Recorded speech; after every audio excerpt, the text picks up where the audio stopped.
Well, welcome everyone to the summit on Flourishing Through Suffering, Self-transcendence. So we have 5 expert panelists for this session, so this is going to be a dynamic discussion. Each speaker will get 10 minutes, and so I'll briefly introduce each panelist and their affiliated institution. We have Paul. You should know Paul by now, Professor Emeritus of Trent University and our very own President of INPM. He's hurrying me. And then Dr. Scott Barry Kaufman, our keynote speaker earlier today.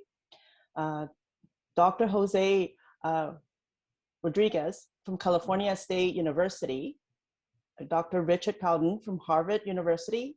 And again, Dr. Claude-Hélène Mayer, University of Johannesburg.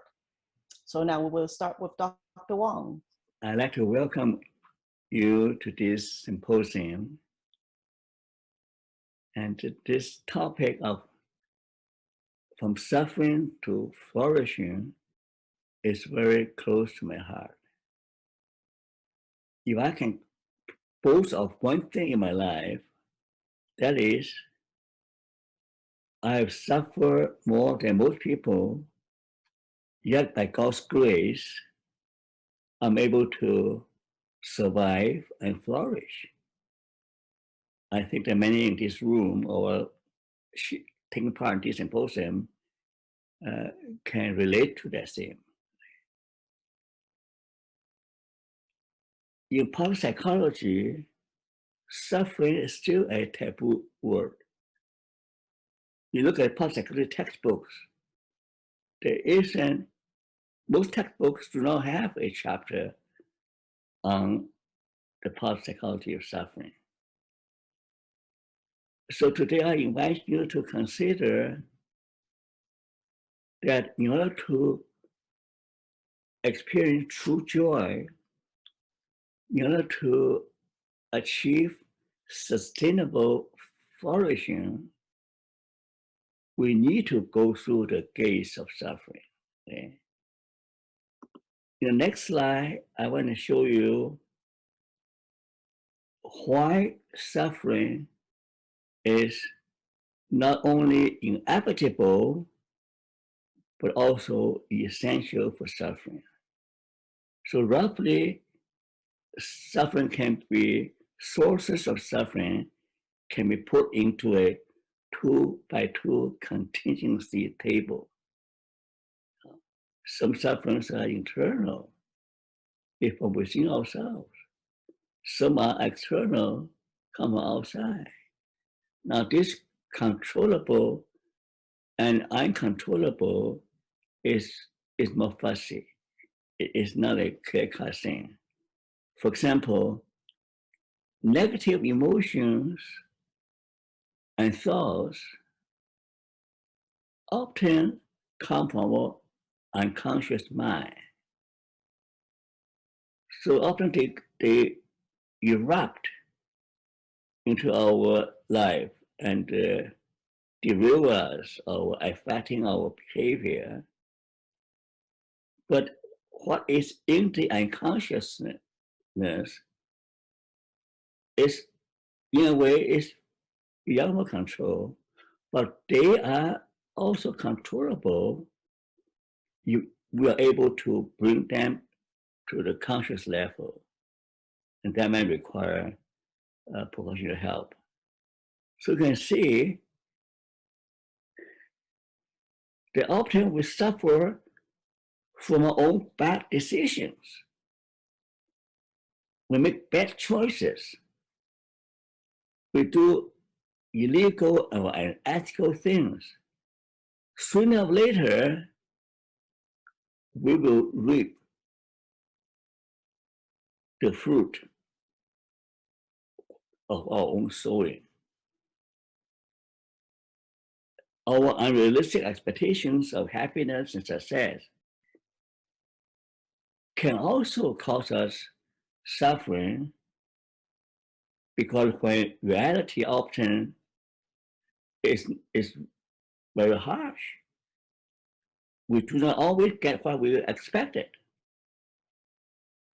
A bad habit, like procrastination, or perfectionistic attitude can also cause immense suffering, preventing us from doing the things we need to do and get us anxious. And character defect is another matter. Overthinking, think about what might go wrong, what might happen, think about the bad things. So that's why if all those things are not properly managed, they are going to make us miserable.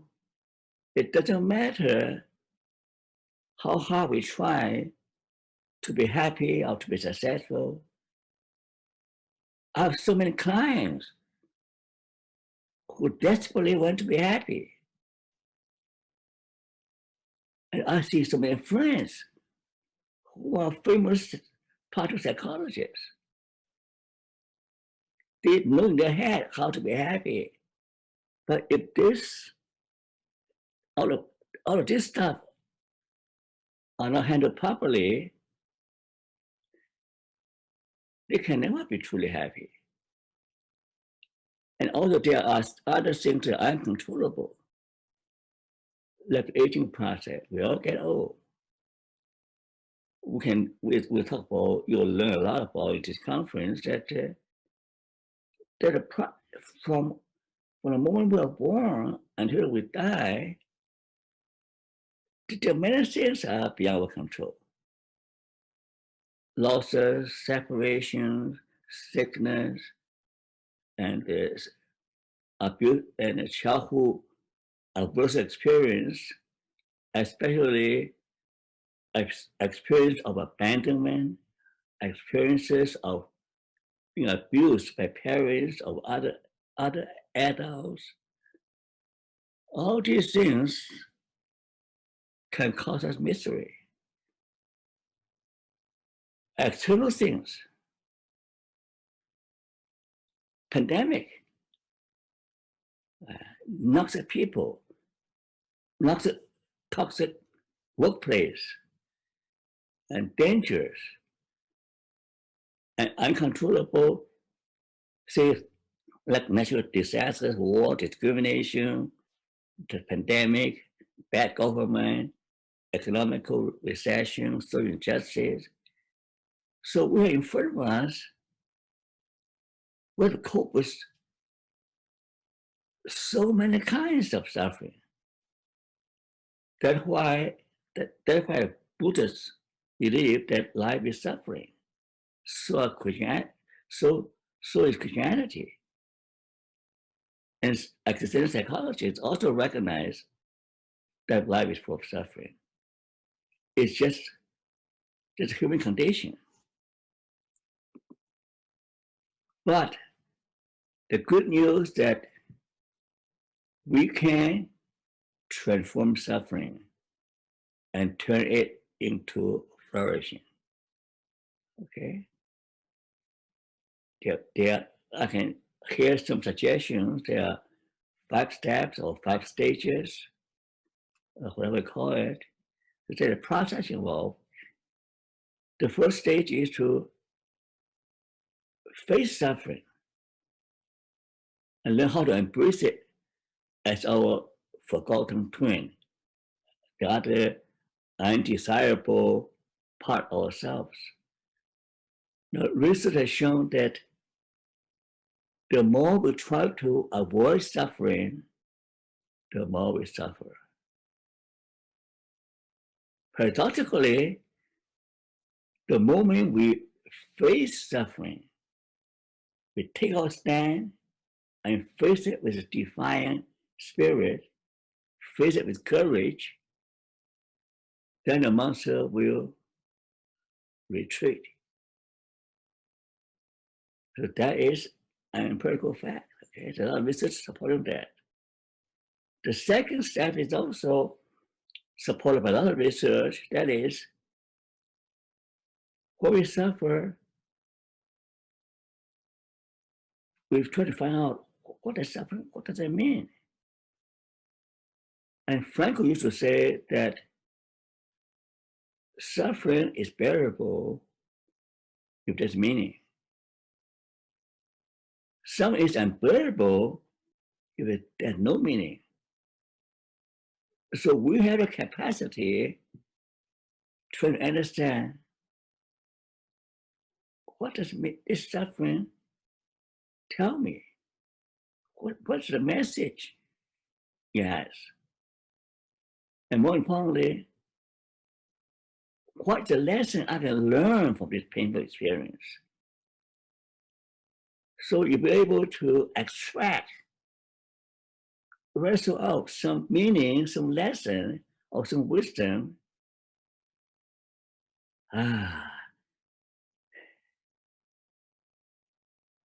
Then your suffering becomes not only bearable, but also your welcome master, your welcome teacher, because it teaches you some precious lesson that you can never learn without that painful experience. The third thing is even more important.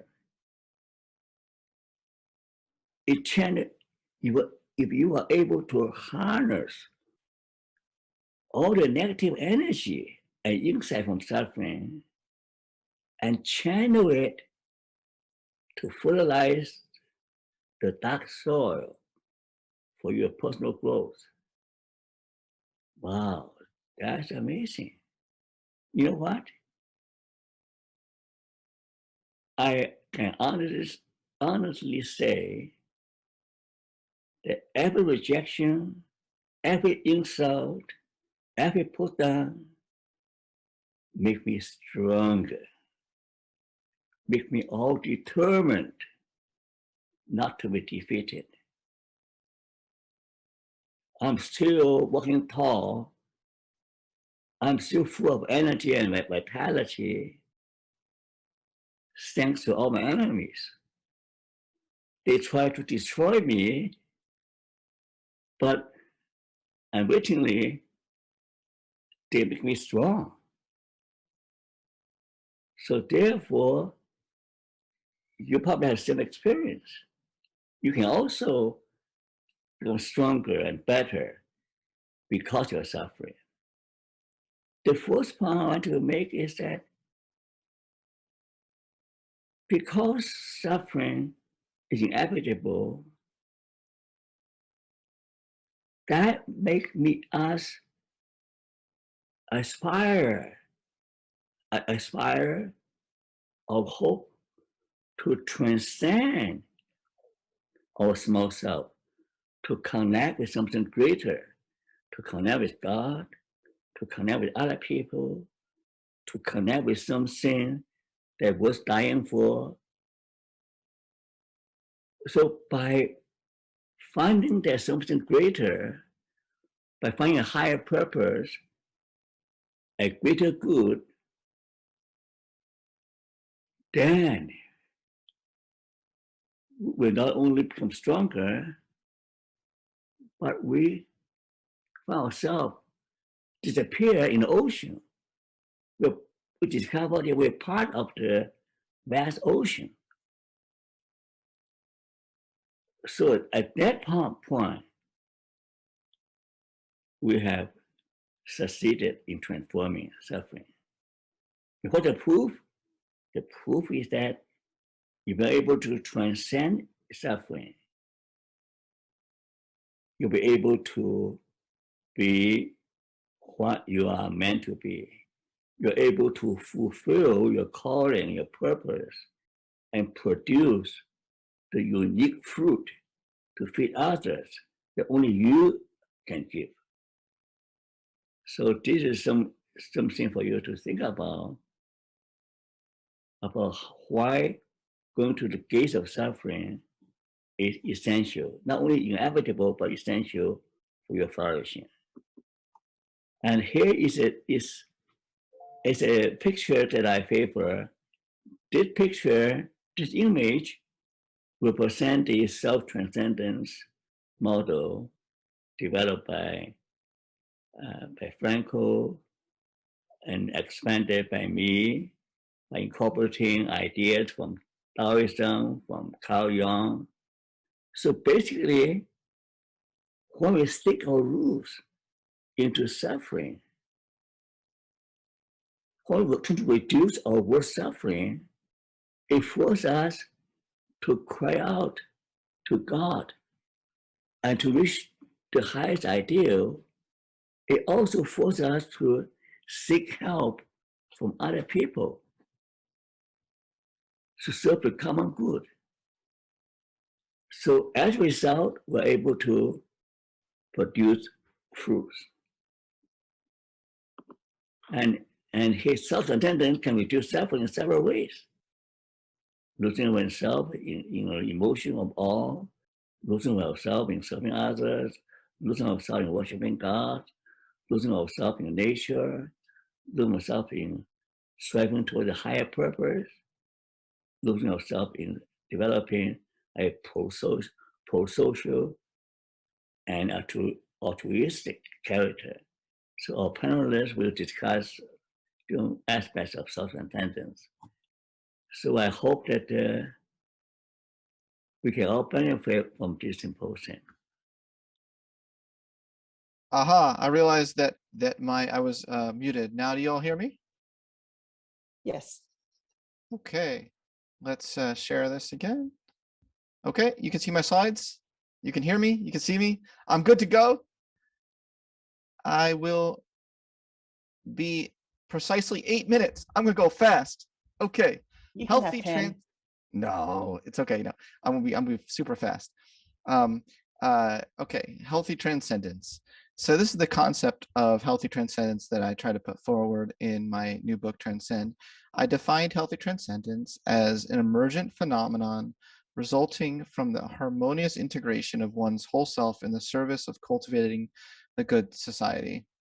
This definition came about from looking at lots of different basic needs and looking to see what naturally emerges from a deep integration of those needs. And I think that this kind of healthy transcendence is something that's very organic and natural, not something that you need to shoot right to without taking and addressing your other needs. My conceptualization of healthy transcendence is not about leaving any parts of ourselves on the table or leaving anyone else behind. Healthy transcendence is not about rising above the rest of humanity. It's by that I mean it's more horizontal than vertical. I know Paul has a vertical model of transcendence. These are probably not at odds. I think he probably means something different about that. So that I think that actually could be a good point of conversation between us. Healthy transcendence involves harnessing all that you are in the service of realizing the best version of yourself so you can help raise the bar for the whole of humanity. There's a little known theory that Abraham, everyone knows of Abraham Maslow's hierarchy of needs, which anyway, in my keynote earlier today, I told people is that he never even drew a pyramid. Maslow never even drew a pyramid. But so there's all sorts of issues with that. But people don't know of Maslow's theory Z that he was proposing the last couple of years of his life. He was trying to extend Douglas McGregor's work on theory X and theory Y. Douglas McGregor was an organizational psychologist who proposed that managers hold different theories in their head on how to motivate their employees. Managers that hold a theory X motivation, hold a theory X, basically view the workers as carrot reward based. Theory Y would be self-actualization, self-actualization just sort of like intrinsically motivated based. But Maslow said, look, there's actually a higher ceiling on human nature, which he had published in this, the last book I believe this is the last book he ever published before he died, an untimely death at age 62 of a heart attack suddenly. The farther reaches of human nature, and in this book, he argues that there are these transcenders, these self-actualizing transcenders. He distinguished between non-transcending self-actualizers and transcending self-actualizers. He said that the transcenders fulfill the expectations of Douglas McGregor's theory Y, but also transcend it, having more frequent, quote, illuminations or insights or cognitions which change their view of the world and of themselves, perhaps occasionally, perhaps as a usual thing.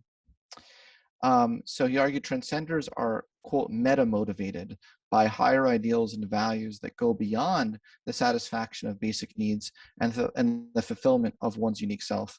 These meta-motivations include a devotion to a calling outside oneself, commitment to what he called the B values. So these are values which they're ends in themselves. There's no, you don't search for beauty so that you can get something else. It's beauty, truth. You just want to know the truth as an end state.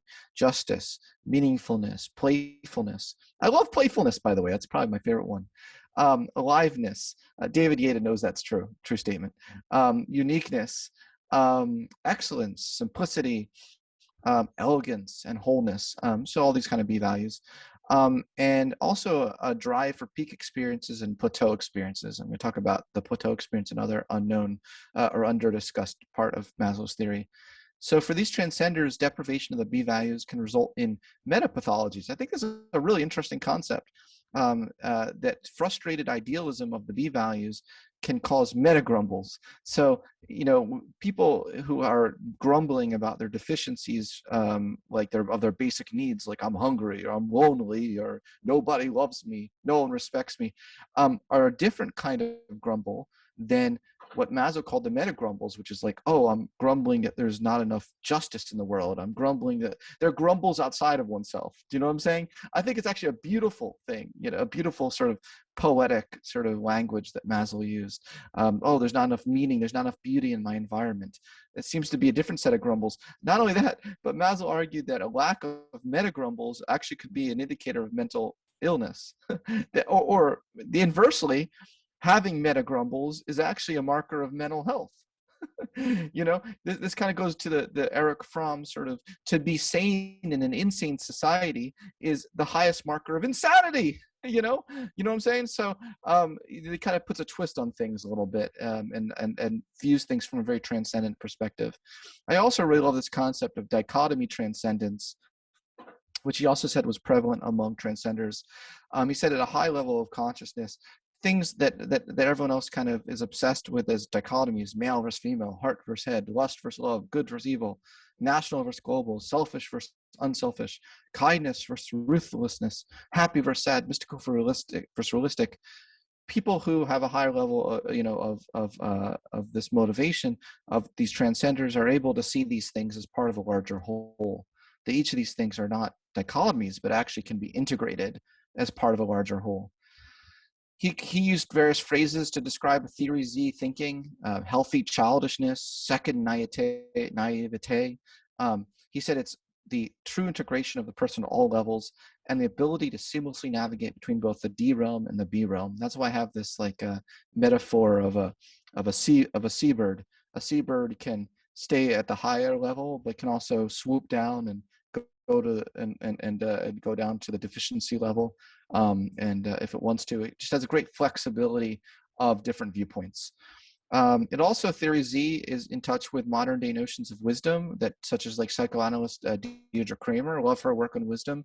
She says wise people have learned to view the positive and negative and synthesize them to create a more human, more integrated sense of self in all its frailty and vulnerability. They seem able to first embrace and then transcend self-concerns, to integrate their capacity for introspection with a deep and abiding concern for human relationships and generative concern for others. I think it dovetails really nicely. I mean, it's not like she said, this is what I'm saying, it's just like Maslow's theory Z, but I'm saying that. I think it's so similar. They're so similar in the way of thinking about this. Finally, people have heard of Maslow's peak experiences, which are these one-off highs. But Maslow has talked about equally important, if not more important for well-being, our ability to cultivate plateau experiences. He said the great lessons from the true mystics, from the Zen monks, and now also from the humanistic and transpersonal psychologists, is that the sacred is in the ordinary, that it is to be found in one's daily life, and one's neighbors, friends, and family, in one's backyard. He said, well, the plateau experience is like lounging in heaven, but not getting so excited about it. So I just leave here today with sort of talking about that conceptualization of transcendence. I look forward to having, hopefully we can have time for, we'll have 30 seconds for a discussion today. But thank you, everyone. I appreciate it. Thank you very much, Scott. Okay, so Jose, please.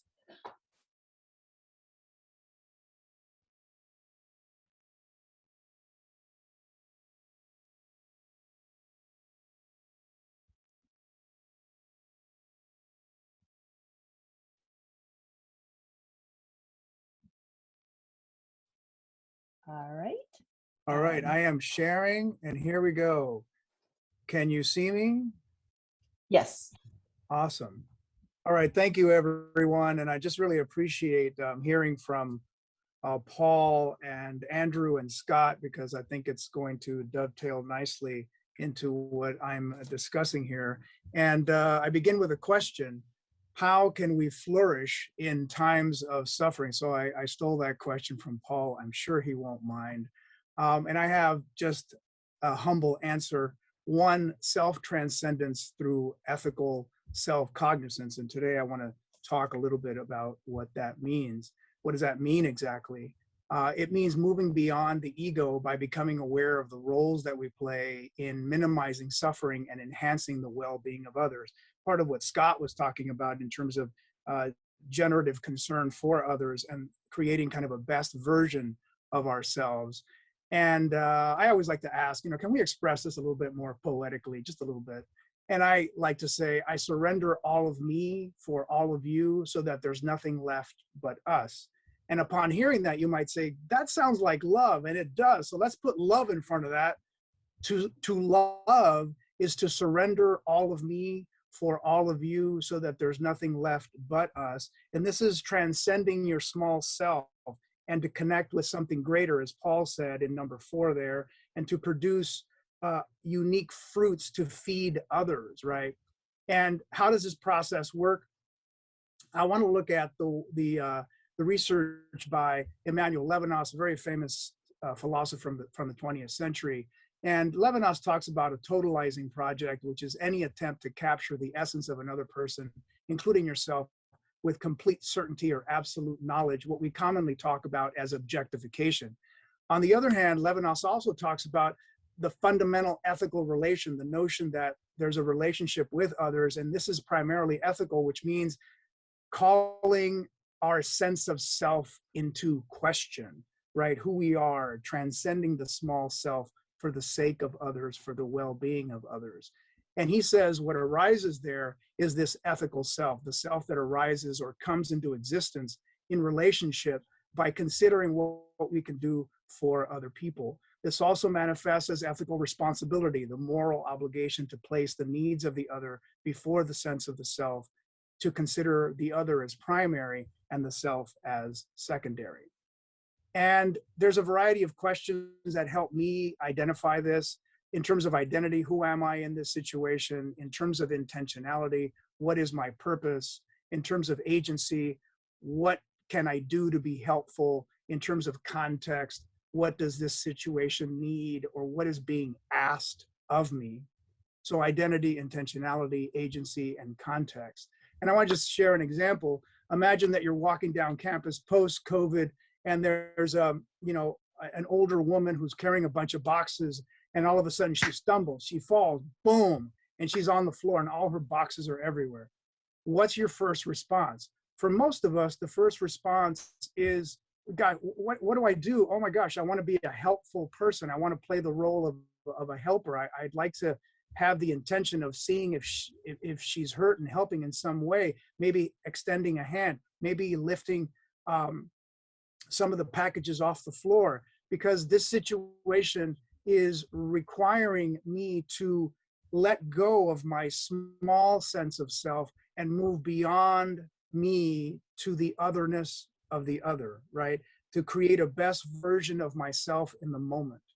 And so this is the idea of ethical self-cognizance in action. I become aware of the ethicality of being by noticing the roles that I play, the purposes that I pursue, and the actions that I take in the situational moments of living, right? Generative concern for others, the best version of myself. There's this awareness of being in becoming by noticing a sense of solidarity with others and for others. And then in terms of awareness, I thought this idea of ipseity is really good, our essential being, the ipseity self, retains a sense of agency, and is open to experience the full range of awareness, extending beyond bodily sensation to a non-dualistic sense of the world, where the boundaries of the body no longer define where the self begins and where the self ends, right? This connection to others, this idea of social relationships being very important that we saw in Andrew's presentation. So I want to take a few moments here to talk about some contemporary examples. One in the rhetoric of James Baldwin from the 2017 Oscar-nominated documentary, I Am Not Your Negro. And Baldwin writes a letter to his literary agent saying, I'm about to undertake a journey, and this journey is to tell the truth, which I always knew I would make. And Baldwin continues, I am saying that a journey is called that because you cannot know what you will discover on the journey, what you will do with what you find, and what you find will do to you. Again, looking at this idea of transcending your small self, living in the mystery of the question and not knowing what is going to happen next, because you want to produce fruits to feed others. And that process is sometimes a mystery. You don't quite know what identity, what purpose, what agency you will be called upon to enact. And by the way, he writes this book called Remember This House, reflecting on the lives of murdered civil rights icons like Medgar Evers, Malcolm X, and Martin Luther King. And when we look at James Baldwin in terms of identity, he returns to America from France to tell the tale of these three iconic people, you know, Medgar, Malcolm, and Martin. Baldwin is a witness at a historical time that demanded his presence, right? In terms of identity, he intends to shed light on senseless suffering that results from racism. And in terms of agency, he's publishing this manuscript and leaving a literary legacy that transcends his time. All right, I know I'm breezing through this really fast, but I want to look at the rhetoric of Emma Gonzalez real quick, 2018 speech we call BS. If you remember, Emma Gonzalez was a survivor turned activist in the aftermath of the mass shooting at Marjory Stoneman Douglas High School in Parkland, Florida, at a historical time that demanded her presence, and she answered that call. And the intention here is to shed light on a senseless suffering resulting from gun violence. And she delivers her speech, and she also leaves a rhetorical legacy that transcends her time and launches the March of Our Lives movement. And lastly, we have Daphne Bridgerton, the 2000 critically acclaimed Netflix series. And although this is a fictional character, I included in here because Netflix was so popular during COVID-19 that people were just engaged with the series. One of the actors won a Screen Actors Guild Award. The show garnered 3 additional awards, 16 nominations, so it was extremely popular. And Daphne is just one character in the show where she's basically a hero. She traverses the terrain from social tyranny and death, riding on horseback directly into the line of fire to stop a duel and save the lives of her brother and the man she loves. And she answers the call in this and other scenes. The intention here is to shed light on senseless suffering that results from violence and save herself and her family from ruin. She delivers this speech saying, hey, there's no need to resume the duel. The Duke and I are going to be married. And she creates this rhetorical legacy that also transcends her time. And she launches kind of a union, a marriage with her lifelong love. So why Bridgerton? Well, the answer is the pandemic of 2020. And also film can construct an elaborate perspective on an issue outside of the verbal logics that are already available to us by drawing on rich resources of narration, sound, image, acting, and settings. Basically, film and pop culture artifacts, shows, and speeches demonstrate that the ethical self is a moral construction, a set of features, identity, intentionality, agency that are fashioned into a story to fabricate a sense of being in a process of becoming for others and with others to create a space where suffering can be transcended through solidarity. And I will end there. Thank you very much. Thank you, Jose. And now we'll move on to Richard.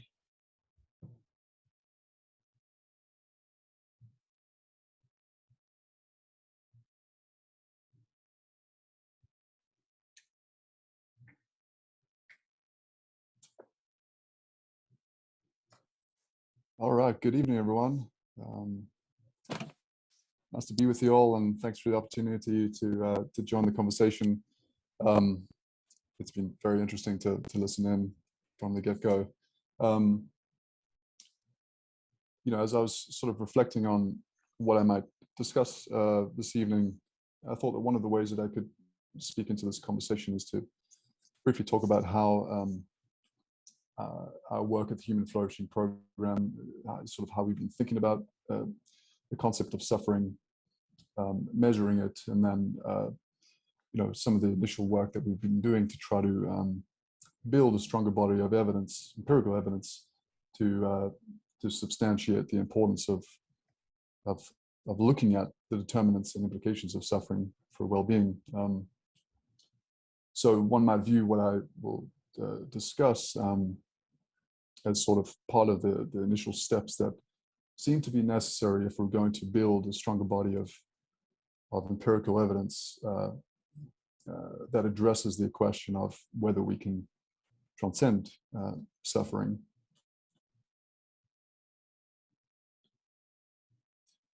I'll briefly, you know, outline a couple of key issues in the literature that are sort of guiding our research. These are certainly not exhaustive, and these are primarily empirical issues. There's also conceptual issues that also suggest it's important for us to pay more attention to suffering. One of the issues is that, you know, the bulk of existing research on suffering is in sort of the broad field of medicine, particularly lots of work in palliative care, and you know, dealing with clinical populations who are dealing with you know, physical problems, terminal illness, physical symptoms. So a pretty narrow sort of scope in general, and this has led us to sort of a limited understanding of what you know, subjective experiences of suffering might be like, and as a byproduct, you know, has limited our understanding of the causes and consequences of suffering. And so part of what we're trying to do is broaden the scope of research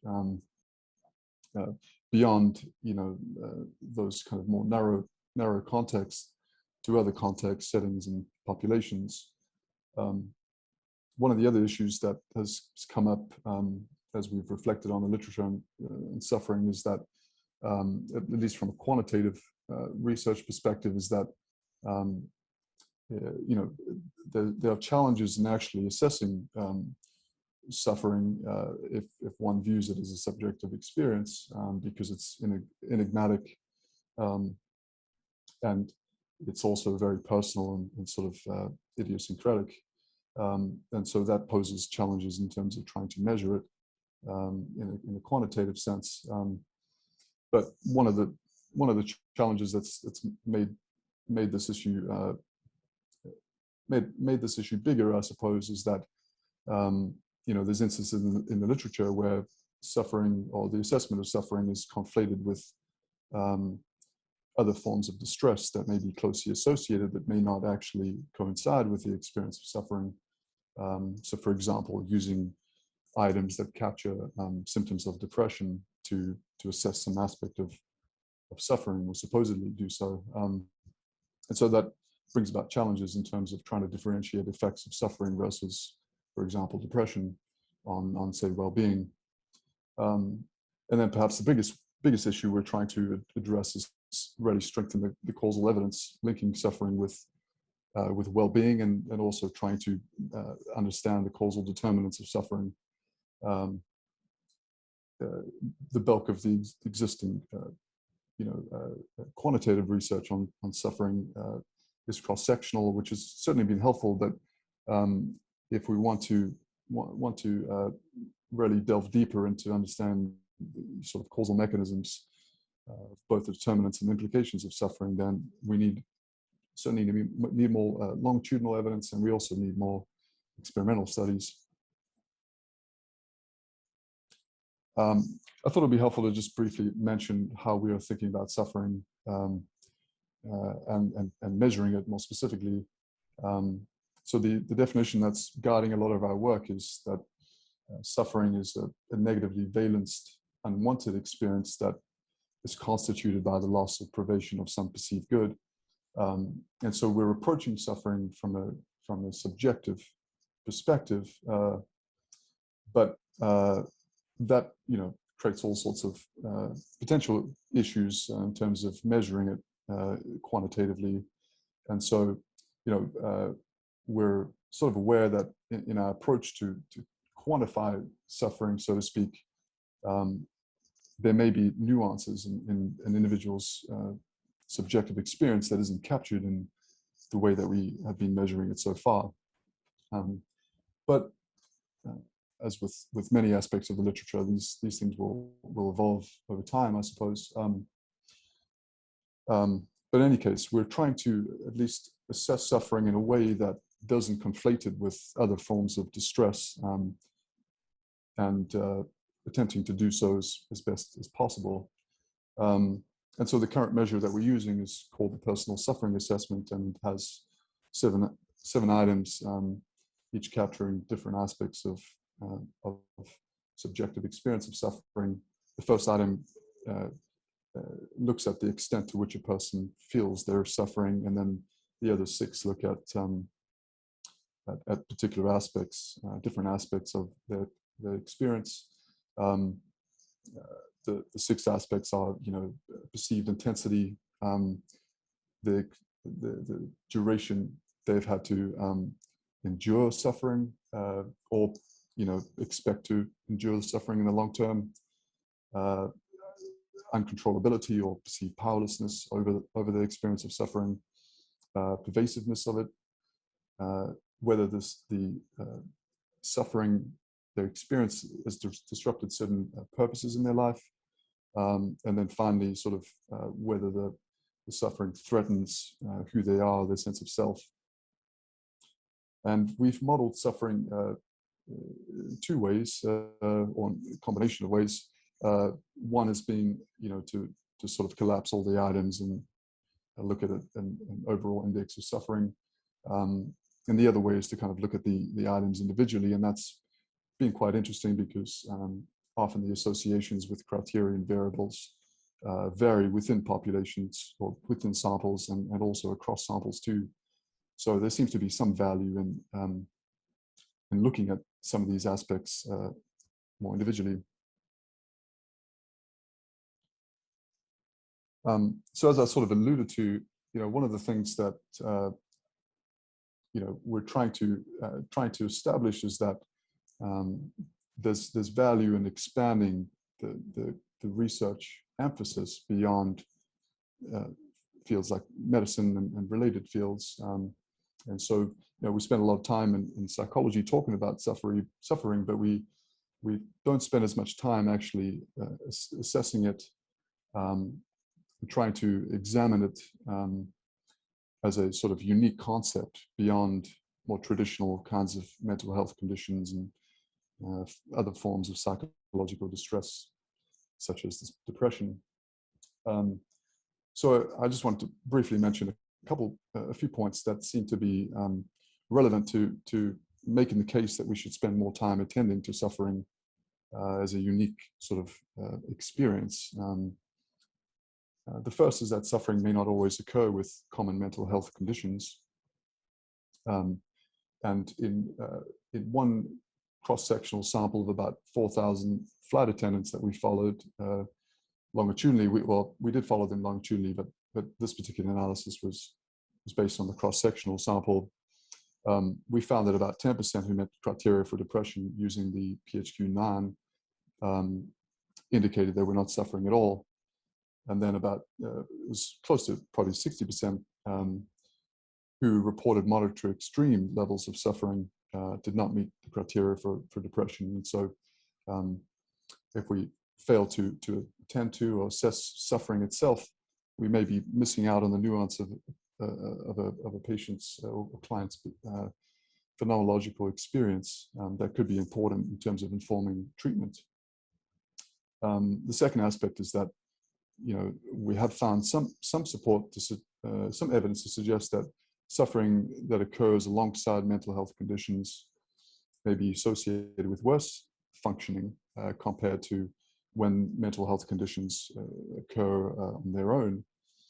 And so in the same flight attendant sample, we found that those who met the criteria for depression and also reported moderate to extreme suffering scored lower, pretty consistently lower on indices of physical, emotional, and psychological well-being compared to those who only met the criteria for depression.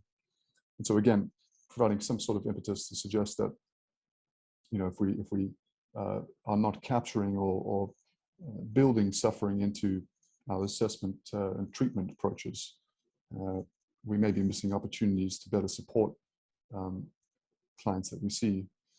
And then, you know, the last point I'll make is sort of related to the notion that much of the existing literature on suffering is focused on physical health issues, and you know, we're starting to see some evidence that suffering can emerge, be determined by factors well beyond physical health, illness, or symptoms. Just one example, we followed a sample of young Indonesian adults over 3 waves. The sample was about 600, and we did our best to control for potential confounding and reverse causation as far as possible. But one of the interesting findings that emerged was that mental health was a stronger predictor of subsequent overall suffering than physical health, and the effect size for physical health was quite trivial, and so, you know, this highlights the importance of looking at suffering and determinants of that in samples that, you know, non-clinical samples and younger populations who might be dealing with other kinds of issues. I don't know how I'm doing on time. I think I might leave it there at this point, and maybe save some time for some discussion, hopefully. Thank you. And now we're going to move on to Dr. David Yaden from Johns Hopkins University.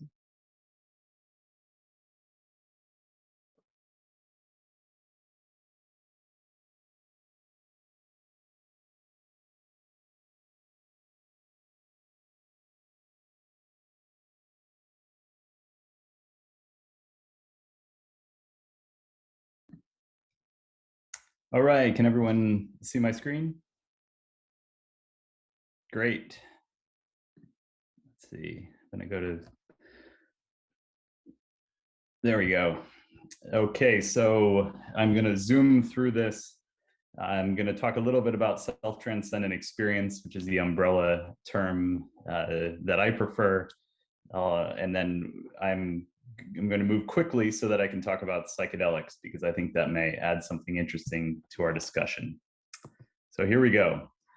I'd invite you all to take a nice deep breath in, close your eyes, and as you breathe out, see if you can bring to mind an inner experience that you felt like really changed you in some important way. And maybe it was an altered state of consciousness. Maybe there was nothing externally going on that would cause such a transformative effect, but something changed you. And think about the feelings that you had, the thoughts that you had, and how it did indeed change your life. You can take another nice deep breath in. And as you open your eyes, see if you can keep that experience in mind as we go through this, and see if what I'm saying helps to illuminate it in any way, or even to explain it in some places. By the way, if you'd like to report this experience, you can go to variety'scorpus.com, which will help with our research. So today I'll skip through a decent amount of this because we just don't have the time. And I'll focus especially on experimental manipulation at the end here. These experiences you can see before recorded history in hieroglyphics, among the ancient Greek. Philosophers pondered them, religious leaders of every major faith described them, and we see them in religious people up to and including today. And so we see statements like this: losing self in a perception of supreme power and love. But these experiences have also been reported by many agnostics and atheists over the years. And so here's just a sampling of some of those experiences. And here's an example of an agnostic describing her experience.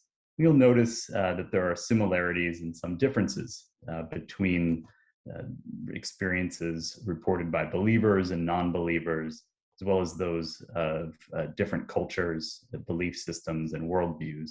So some similarities and some differences.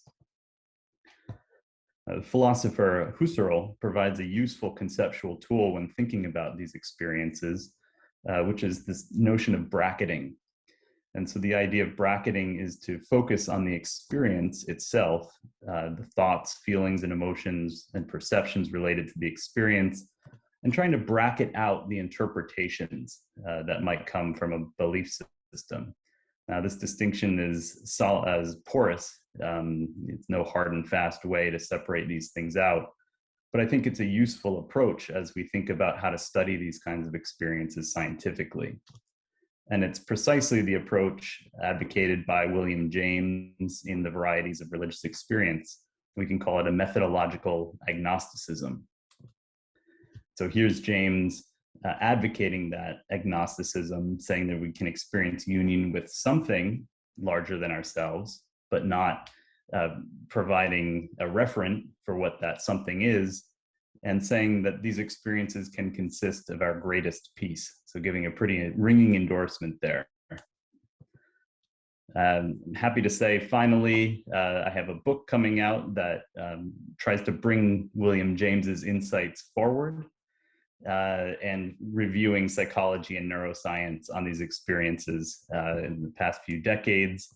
But really, we're trying to get people to go read the original because I think that this book is wonderful, William James's original book, and has a lot to teach us today.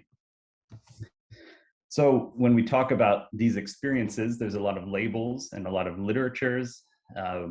We'll talk, people have used some of these terms even today. You'll see peak experiences there with Maslow and Scott Barry Kaufman in his wonderful book, Transcend, and a whole lot of these. If you use any of these labels, you'll get a whole big literature. I prefer self-transcendent experiences, and I'll explain why in a moment. When we ask people, and we go through something like what we went through, that I went through just at the beginning of this talk, and then we ask people, what do you call that experience? Most people say spiritual. But if you break down this according to belief and non-belief, you see some different responses. So believers prefer religious and spiritual, but non-believers prefer transcendent and self-transcendent. So there are a number of different labels, probably pointing to some different features of experiences, but also some of these labels appear to be culturally and belief system mediated to some extent. So how common are these experiences? Here's one question that the General Social Survey puts out every few years.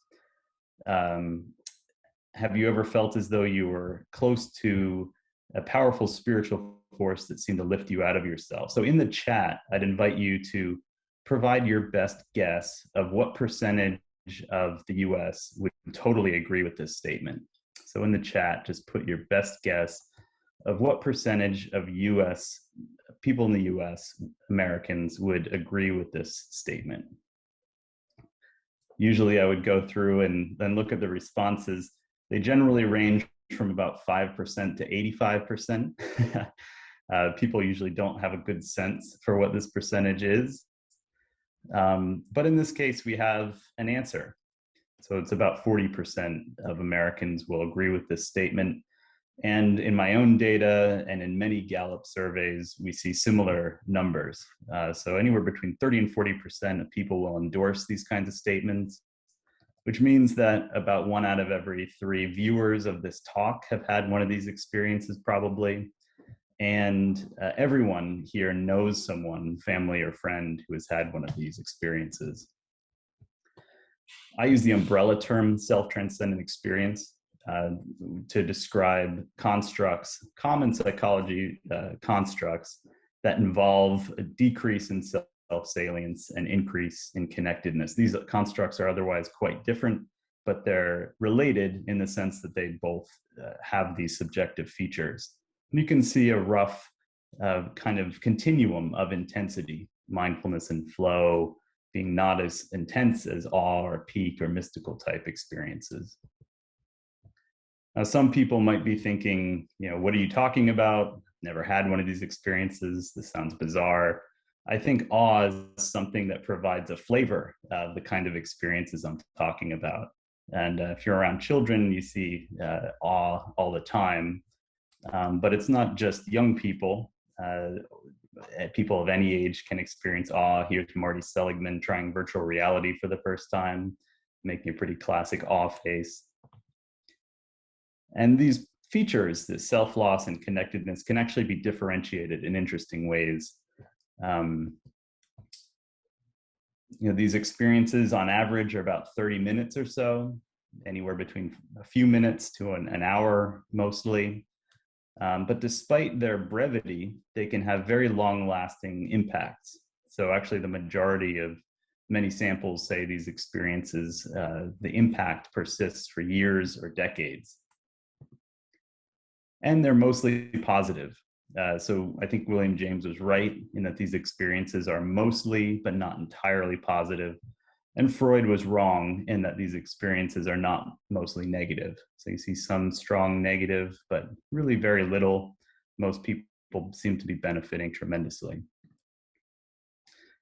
Now, the data I've presented so far has all been correlational, but really to study them, you need to cause them or induce them in the lab.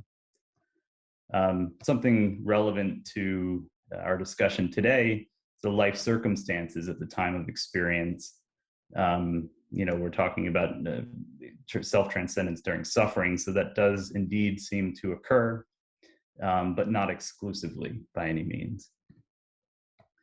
More specific triggers of these experiences of self-transcendent experience include some positive and some negative triggers.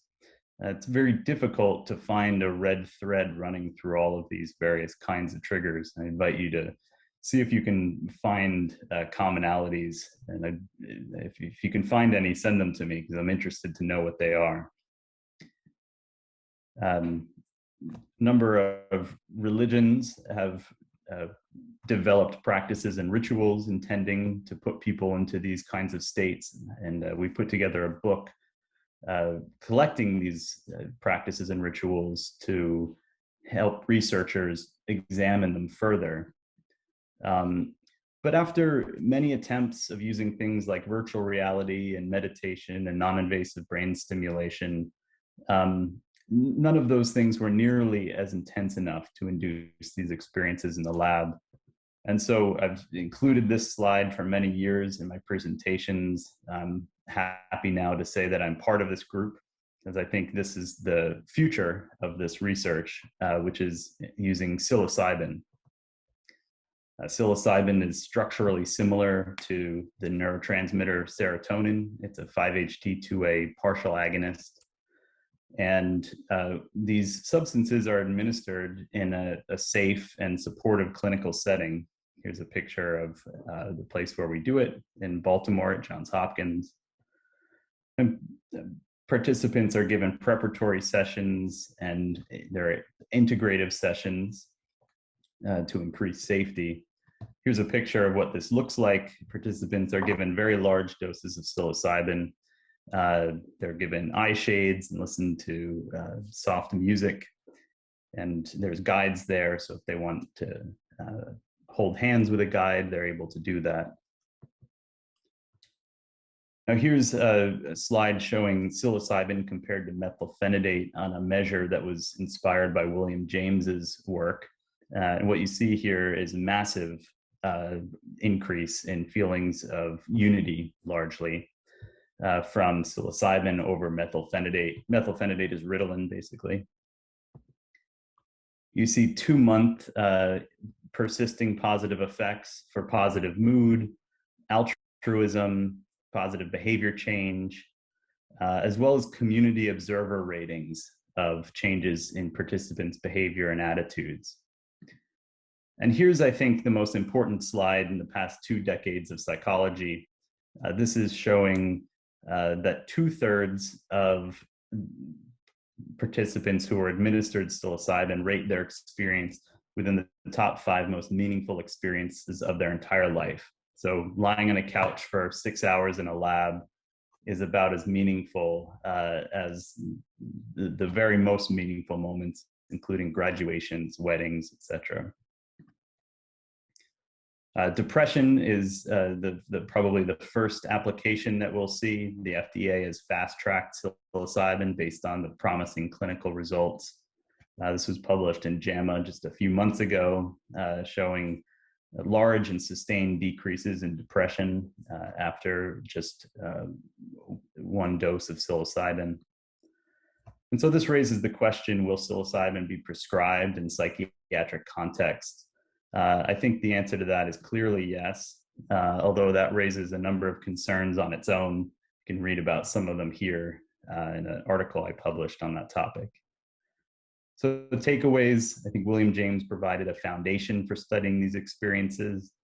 The term self-transcendent experience to me is a useful umbrella term that can capture other psychological constructs. The self-loss and connectedness component appear separable. I didn't get to talk about that, but that's an interesting area of further research. Psychedelics provide the only viable laboratory model for studying them causally, and they're among life's most meaningful moments, including in the lab. So that's it for me. Thanks so much, everyone.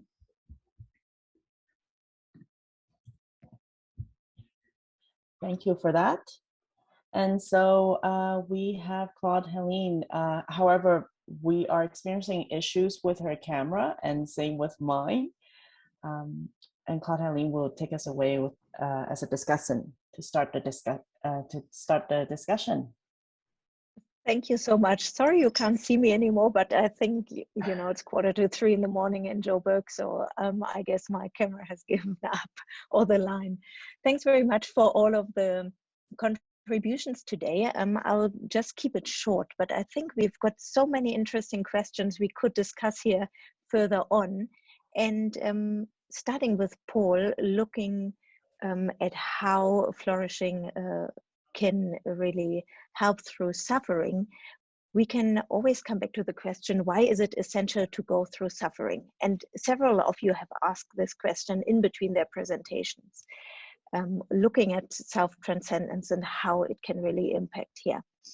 Andrew has talked about the well-being and the positive psychology with regard to the weird samples and the biosocial underpinning of connectedness, and has raised the questions, how can the systems informed positive psychology approaches really work, and how we can promote the planetary well-being? How should we look at this concept, and how could we really go deeper into it and connect it? Also, Scott has contributed from the health transcendence perspective today, and has raised the questions, how are models of transcendence defined in terms of horizontal and vertical approaches? And I believe that could really be a very essential question in the whole discussion on transcendence, and how can we really make someone discover the potential of self-transcendence.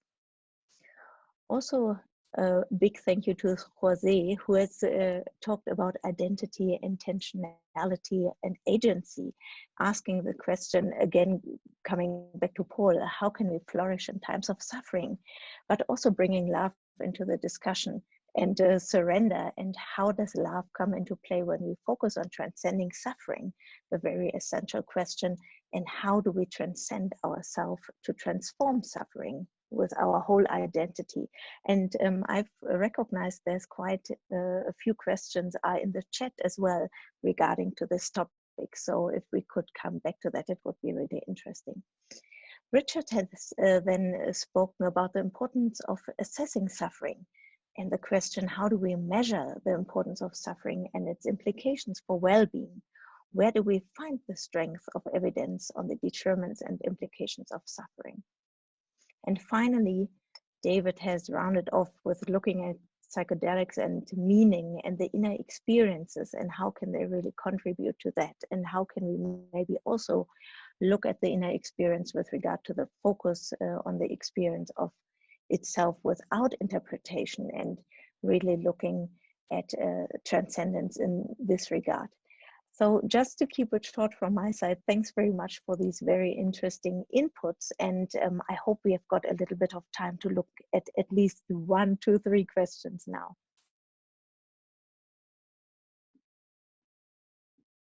Anybody who would like to, just pick one of the questions and come back to it maybe.